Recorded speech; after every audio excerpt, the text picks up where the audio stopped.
বাংলাদেশে সেল গঠনের চেষ্টা, আল কায়দার ভারত উপমহাদেশ শাখার দাবি জাতিসংঘের নিরাপত্তা পরিষদের মনিটরিং টিমের।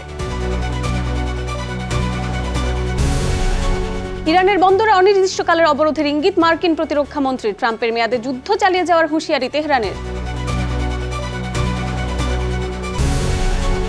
সৌদির রাষ্ট্রীয় তেল শোধনাগারে হুথি ড্রোন হামলা, গোষ্ঠীটির সামরিক তৎপরতা বাড়ায় ইয়েমেনে গৃহযুদ্ধ শুরুর আশঙ্কা জাতিসংঘের। জাপানের রেকর্ড ভারী বর্ষণে চরম মানবিক বিপর্যয়ের শঙ্কা, 4 জনের প্রাণহানি, জলাবদ্ধতায় অচল পরিবহন ব্যবস্থা, বিদ্যুৎহীন হাজারো পরিবার। এবং ভারতের উত্তরাখণ্ডে টানেলে পানি ঢুকে নিহত 7, 18 জনকে উদ্ধার, নিখোঁজ বেশ কয়েকজন শ্রমিক।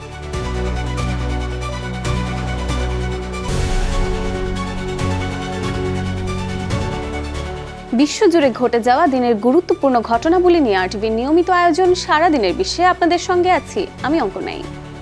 বাংলাদেশে সেল গঠনের চেষ্টা করছে জঙ্গি সংগঠন আল কায়দার ভারত উপমহাদেশ শাখা AQIS। 10 আগস্ট এক প্রতিবেদনে এমনই দাবি করেছে জাতিসংঘের নিরাপত্তা পরিষদের মনিটরিং টিম। এই টিমটি সন্ত্রাসবাদের উপর আরোপিত নিষেধাজ্ঞায় নজরদারি চালায়। তাদের দাবি, গত বছরের 25 নভেম্বর ভারতের দিল্লির লাল কেল্লায় যে গাড়ি বোমা হামলা হয় সেটি চালায় আল কায়দা ভারত উপমহাদেশ শাখা, আর তারা এখন বাংলাদেশেও সেল গঠনের চেষ্টা করছে।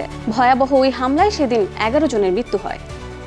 ইরানের বন্দরগুলোতে অনির্দিষ্টকালের জন্য অবরোধের ইঙ্গিত দিয়েছেন মার্কিন প্রতিরক্ষা মন্ত্রী পিট হেগসেথ। পানামায় অনুষ্ঠিত বহুজাতিক সামরিক মহড়ার সমাপ্তি অনুষ্ঠানে এমন মন্তব্য করেন তিনি। যুক্তরাষ্ট্রের অর্থমন্ত্রী স্কট বেসেন্টও জানিয়েছেন, ইরানের ওপর এমন কিছু পদক্ষেপ নিতে যাচ্ছে ওয়াশিংটন যা আগে কখনো দেখা যায়নি। অন্যদিকে ট্রাম্পের মেয়াদ শেষ না হওয়া পর্যন্ত যুদ্ধ চালিয়ে যাওয়ার হুঁশিয়ারি দিয়েছে তেহরান।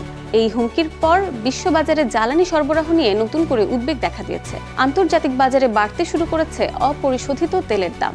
এর আগের সেশনেই বৈশ্বিক চাহিদা কমে যাওয়ার শঙ্কায় তেলের দাম কমেছিল 2% বেশি।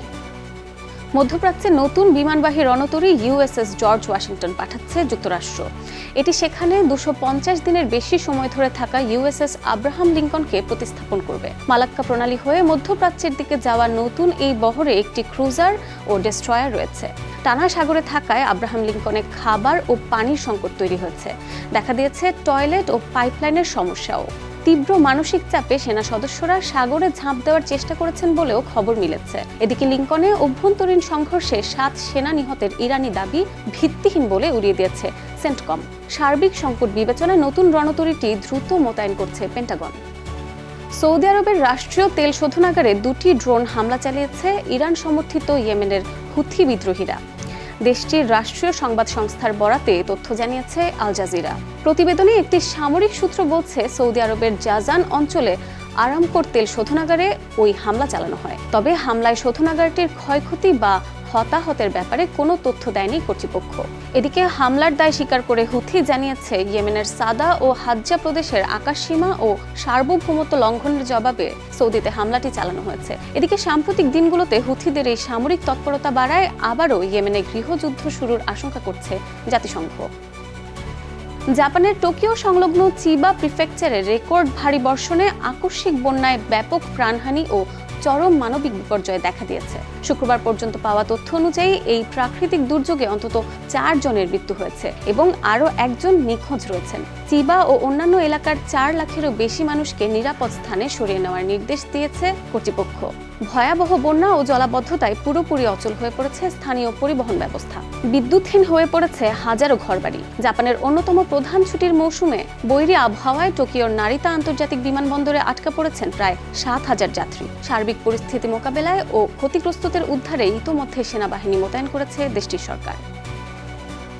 বিতর্কিত ইতুরুপ দ্বীপে রাশিয়ার প্রেসিডেন্ট ভ্লাদিমির পুতিনের সফরের প্রতিবাদে জাপানে নিযুক্ত রুশ রাষ্ট্রদূতকে তলব করেছে টোকিও। মস্কোর কাছে তাকে অবিলম্বে জাপানের প্রতিবাদ জানাতে বলেছেন পররাষ্ট্রমন্ত্রী তোশিমিৎসু মোতেগি। এর আগে পুতিনের কুরিল দ্বীপপুঞ্জ সফরের তীব্র নিন্দা জানান জাপানের প্রধানমন্ত্রী সানায়ে তাকাইচি।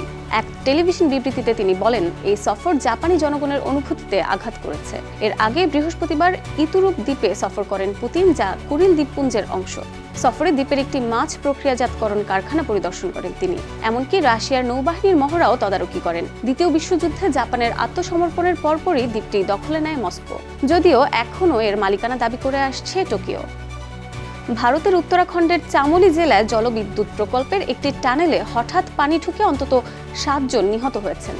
বৃহস্পতিবার রাতে রক্ষণাবেক্ষণের কাজ করার সময় এ ঘটনা ঘটে বলে জানিয়েছেন কর্মকর্তারা। এখনো কয়েকজন শ্রমিক আটক রয়েছেন বলে জানিয়েছে উদ্ধারকারী দল। এছাড়া এ পর্যন্ত 18 জনকে উদ্ধার করা হয়েছে। চামোলির পিপালকোটিতে তেহরি হাইড্রো ডেভেলপমেন্ট কর্পোরেশনের প্রকল্প এলাকায় অন্তত 28 জন কর্মরত ছিলেন। তখন হঠাৎ পানির প্রবল স্রোত টানেলে ঢুকে পড়ে। কয়েকদিন ধরে জেলাটিতে ভারী বৃষ্টি হচ্ছে। সোমবার একই জেলার নীতি ভ্যালি এলাকায় পানির প্রবল স্রোতে একটি সেতুও ভেসে যায়।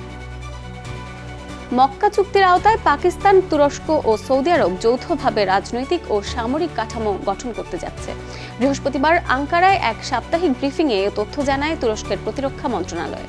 পররাষ্ট্রমন্ত্রী হাকান ফিদান বলেন, 3 দেশের প্রতিরক্ষামন্ত্রী, পররাষ্ট্রমন্ত্রী ও সামরিক প্রধানদের নিয়ে এই কাঠামো তৈরি হবে। পাশাপাশি যৌথ সামরিক মহড়া ও প্রতিরক্ষা শিল্পে সহযোগিতার পরিকল্পনাও রয়েছে। এর আগে গত সপ্তাহে সই হওয়া এই চুক্তি সম্প্রসারণের ইচ্ছা প্রকাশ করেছেন তুরস্কের প্রেসিডেন্ট রিসেপ তাইয়িপ এরদোয়ান। তিনি বলেন, ভবিষ্যতে অঞ্চলের অন্যান্য দেশও এই জোটে যোগ দিতে পারে।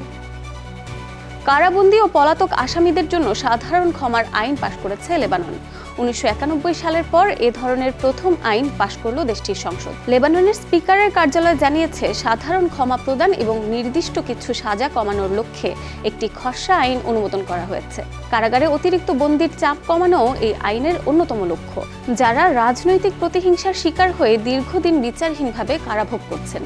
কারা কর্তৃপক্ষের হিসেবে মার্চের শেষ নাগাদ দেশটির কারাগারগুলোতে বন্দী ছিলেন 6000-এরও বেশি অপরাধী। 2024 সালে সিরিয়ার সাবেক প্রেসিডেন্ট বাশার আল আসাদের পতনের পর লেবাননে সাধারণ ক্ষমার বিষয়টি আবারও আলোচনায় আসে, কারণ সিরিয়ার গৃহযুদ্ধে বহু ইসলামপন্থী লেবাননে বন্দী ছিলেন। প্রায় 2 দশক পর পশ্চিম তীরের বসতি গানিম আবারও চালু করেছে ইসরায়েল। 2005 সালে সরিয়ে নেওয়া এই বসতিতে এখন বসবাস শুরু করছে ইসরায়েলিরা।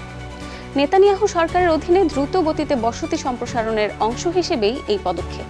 এতে ভোগান্তি ও উচ্ছেদের আশঙ্কায় স্থানীয় ফিলিস্তিনিরা। বিস্তারিত জানাচ্ছেন আব্দুল মালিক। আবারও আনুষ্ঠানিকভাবে পশ্চিম তীরের বসতি গানিম পুনরায় চালু করেছে ইসরায়েল। 2005 সালে তৎকালীন প্রধানমন্ত্রী এরিয়েল শ্যারনের পরিকল্পনায় সরিয়ে নেওয়া 4টি বসতির একটি ছিল এই গানিম। উত্তরাঞ্চলে ফিলিস্তিনি শহর ও গ্রামের মাঝে একটি বিচ্ছিন্ন অবস্থানের কারণেই তখন সরিয়ে নেওয়া হয়েছিল বসতিটি। এর আগে সরিয়ে নেওয়া 4টি বসতির মধ্যে শানুর ও হোমেশ এর আগেই পুনঃপ্রতিষ্ঠা করা হয়েছে। নতুন করে চালু হওয়া বসতিতে ইতোমধ্যেই বসানো হয়েছে প্রায় 2 ডজন প্রিফ্যাব্রিকেটেড বাড়ি। পাহাড়ি ঢালে আরও একটি বাড়ি নির্মাণের জন্য নতুন জায়গা তৈরিতে ব্যস্ত সময় পার করছে ভারী সব নির্মাণ যন্ত্র। উদ্বোধনী অনুষ্ঠানে সরাসরি যোগ দেন ইসরায়েলি প্রধানমন্ত্রী ইসরায়েল কাটজ। এদিকে বসতি এলাকায় প্রবেশের সড়কের 2 পাশে সাম্প্রতিক দিনগুলোতে দোকানপাট গুড়িয়ে দিয়েছে ইসরায়েলি সেনাবাহিনী। একই সঙ্গে ধ্বংসস্তূপ ফেলে ফিলিস্তিনি জনবসতির দিকে যাওয়া কয়েকটি মাটির সড়কও তারা বন্ধ করে দিয়েছে। এমন অবস্থায় দীর্ঘমেয়াদী উচ্ছেদের আশঙ্কায় রয়েছে উপত্যকার ফিলিস্তিনিরা। পশ্চিম তীরে 30 লাখ এসব ফিলিস্তিনের ভূখণ্ড 1967 সাল থেকে দখলে রেখেছে ইসরায়েল। আন্তর্জাতিক আইনে অবৈধ ঘোষিত এসব বসতিতে বর্তমানে বাস করছে 5 লাখেরও বেশি ইসরায়েলি।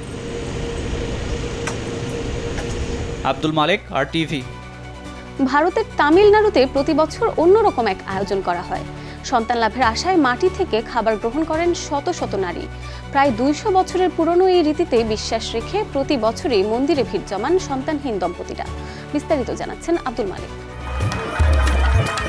ভারতের তামিলনাড়ুতে আয়োজিত হয় এক বিচিত্র অনুষ্ঠান। পুরোহিতদের হাত থেকে খাবার নিয়ে মন্দিরের সিঁড়িতে জড়ো হন নারীরা। এরপর হাত পেছনে বেঁধে মাটিতে রাখা খাবার হাঁটু গেড়ে বসে গ্রহণ করেন তারা। তাদের বিশ্বাস, এই আচার পালনের মধ্য দিয়েই পূরণ হয় সন্তান লাভের আকাঙ্ক্ষা।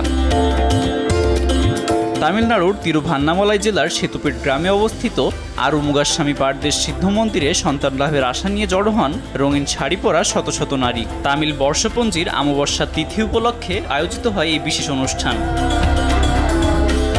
স্থানীয় বাসিন্দাদের ভাষ্যমতে প্রায় 200 বছর ধরে পালিত হয়ে আসছে এই রীতি। মন্দিরে আসা অনেক সন্তানহীন নারী পরবর্তীতে গর্ভধারণ করেছেন বলে দাবি স্থানীয়দের।